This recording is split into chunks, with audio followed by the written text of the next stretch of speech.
வணக்கம். என் ஃப்ரெண்டோட பொண்ணுங்க. அந்த பொண்ணுக்கு மேரேஜ் ஆகி 15 இயர்ஸ் ஆயிடுச்சு. அவங்களுக்கு 2 பசங்க. அவரு ஒரு ஹோட்டல் ஒண்ணு நடத்திட்டு இருந்தாரு. ஆனா, இவங்க 2 பேருக்குள்ள பார்த்தீங்கன்னா, எப்ப பார்த்தாலும் சண்டை வந்துட்டே இருக்கும். வீட்டுக்கு வருவாங்க. அந்த பொண்ணு அவரு மேல தப்பு சொல்றதும், அவரு அந்த பொண்ணு மேல தப்பு சொல்றதும், இப்படியே இவங்க 2 பேருக்குள்ள சண்டை அதிகமாவே இருந்துட்டு இருந்துச்சு.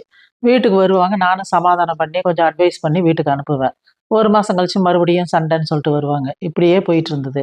அவர் என்ன சொல்லுவாரு, "ஒரு நாள் என்னோட ஹோட்டல பார்த்துக்க சொல்லுங்க. அப்ப தெரியும் அந்த கஷ்டம் என்னான்னு தெரியும். சம்பாரிக்கிறது எவ்வளோ கஷ்டம் என்னான்னு தெரியும்." அப்படின்னு அவரு சொல்லுவாரு. இந்த பொண்ணு வீட்ல இருந்து பார்க்கட்டும். அப்பதான் வீட்ட மெயின்டெனன்ஸ் பண்றது என்னான்னு அவருக்கு தெரியும் அப்படின்னு. ஒரு நாள் இந்த பொண்ணு பொறுத்து பொறுத்து பார்த்துச்சு. சரி நான் ஹோட்டல்ல போய் பார்த்துக்கிறேன். நீங்க வீட்ட பார்த்துக்கங்க அப்படின்னு சொல்லிட்டு, அந்த பொண்ணு ஹோட்டலுக்கு போயிடுச்சு. ஹோட்டல் அன்னைக்கு ஃபுல்லா அந்த பொண்ணு மெயின்டெயின் பண்ணிட்டு வந்துச்சு வீட்டுக்கு. இங்க இவரு வீட்ட காலையில எந்திரிச்சு குழந்தைங்கள ஸ்கூலுக்கு அனுப்பி, லஞ்ச் பண்ணி, துணிங்கள துவைச்சு, வீடு கூட்டி, குழந்தைங்க ஈவினிங் வந்ததும் அந்த குழந்தைங்களுக்கு ரெடி பண்ணி, மறுபடியும் சாப்பிட வச்சு, இந்த வேலையெல்லாம் பார்க்கவும், இவரோட கஷ்டம் என்னங்கிறது அந்த பொண்ணு புரிஞ்சுக்கிச்சு. அந்த பொண்ணுடைய கஷ்டம் என்னங்கிறது இவரையும் புரிஞ்சுக்கிட்டாங்க இவரும். 2 பேரும் என்ன பண்ணிட்டாங்க, ஒருத்தர் ஒருத்தர் சமரசம் ஆயிட்டாங்க. அப்புறம் வீட்ல சொன்னாங்க. சொன்னதும் நானும் சரி இப்ப புரியுதா உங்களுக்கு? அவங்கவங்க கஷ்டம் அதாவது ஆண்கள் ஒரு டைப்ல கஷ்டப்பட்டாங்கன்னா, பொண்ணுங்க ஒரு டைப்ல கஷ்டப்பட தான் செய்றாங்க. 2 பேரும் ஈக்குவலா தான் கஷ்டப்படுறாங்க. இதுல ஒருத்தர் ஒருத்தர் புரிஞ்சுதாம்மா போகணும் அப்படின்னு சொல்லிட்டு அவங்களுக்கு புத்தி சொல்லி அனுப்பி வச்சுட்டேன். நெறைய குடும்பங்கள்ல லவ் மேரேஜ் ஆகட்டும், அரேஞ்சுடு மேரேஜ் ஆகட்டும், 2 தம்பதியினருமே 100% எந்த கருத்து வேறுபாடும் இல்லாம சந்தோஷமா வாழ்றாங்களான்னு கேட்டாக்க, என்ன பொறுத்தவரைக்கும் நான் இல்லன்னு தான் நான் சொல்லுவேன் நானு. நெறைய தம்பதியினர் என்னன்னா, தன்னோட குழந்தைங்களுக்காகவும், பெத்தவங்க எங்க இவங்களுடைய லைஃப் ஸ்பாயில் ஆயிடுச்சே அப்படின்னு சொல்லி வருத்தப்படுவாங்களேன்னு சொல்லிட்டு, சகிச்சுக்கிட்டு வாழ்ற குடும்பங்கள் தான் நெறைய பேர் இங்க இருக்கிறாங்க.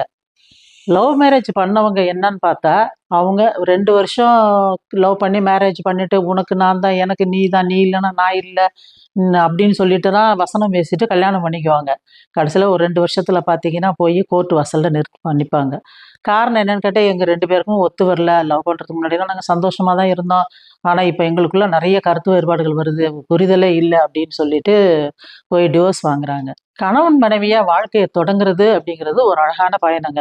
அந்த பயணம் அழகா தொடரணும் அப்படின்னா, அங்க புரிதல்ங்கிற ஒரு தூண் கட்டாயமா இருந்தே ஆகணும். ஒரு குடும்பத்துல அமைதி, சந்தோஷம், லட்சுமி கடாட்சம் இதெல்லாம் இருக்குதுன்னா, அங்க பணம் மட்டும் முக்கியம் இல்லைங்க. அங்க கணவன் மனைவி 2 பேருடைய புரிதல் கட்டாயமா அங்க இருந்தே ஆகணும். புரிதல்னா என்ன அப்படின்னு நீங்க கேட்பீங்க.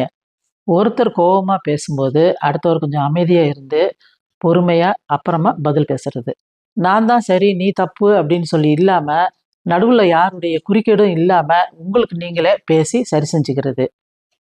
தவறா ஒரு வார்த்தை பேசிட்டாலும் கூட, அத பெருசா எடுத்துக்காம, நீங்க சகஜமா பேசிக்கிறது. எல்லா குடும்பங்கள்லயும் சண்டை வரதாங்க செய்யும்.